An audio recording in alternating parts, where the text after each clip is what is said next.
Bueno, efectivamente, en el Congreso pasado, yo estoy perteneciendo ahorita al Congreso del periodo 2021-2026, donde la participación de la mujer es el 40%, pero efectivamente el periodo pasado pues solamente alcanzábamos un 26% de participación femenina, y esto debido a las grandes brechas de participación de la mujer en la política, debido a que las grandes tareas, no solamente de casa, sino también de trabajo, pues las realizan las mujeres, y esto ve pues limitada su participación dentro de los roles políticos.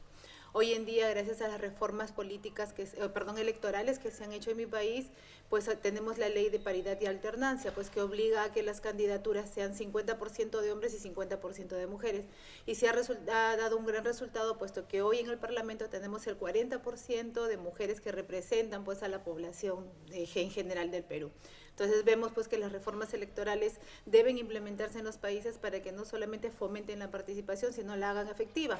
El gran ejemplo es Perú. Hoy en día estamos en todo ese proceso. Tenemos unas elecciones municipales que se van a desarrollar el 2022, donde también se va a practicar esta paridad y esta alternancia, y esperamos tener los mejores resultados y así pues darle al país un parlamento que represente y reivindique los derechos de la mujer.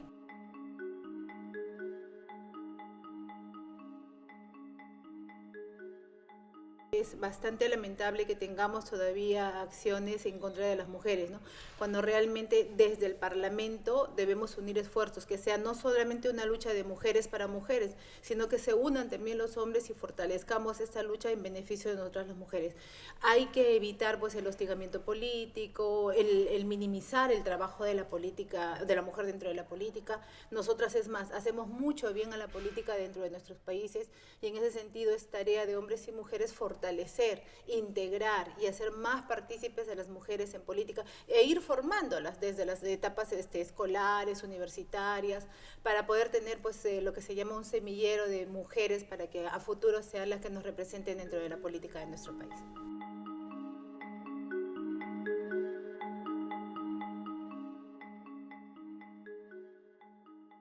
Bueno, efectivamente es un costo bastante oneroso participar, al menos yo vengo de Perú, donde tienes que invertir pues no solamente en una campaña, sino también en una campaña de medios. Entonces en ese sentido es mucho más limitante pues la participación de las mujeres en política, dado que los ingresos son diferenciados. Estamos en una sociedad que no es justa, que no es equitativa, y que se demuestra en las diferentes remuneraciones que tienen por el mismo trabajo hombres que mujeres, ¿no? Siendo pues el lado más debilitado por el lado de las mujeres. En ese sentido hay que practicar políticas públicas, practicar e implementar políticas públicas que primero equiparen, pues no, a igual trabajo, igual sueldo. En ese sentido, pues para poder solventar estos gastos que son tan onerosos en la política para las mujeres.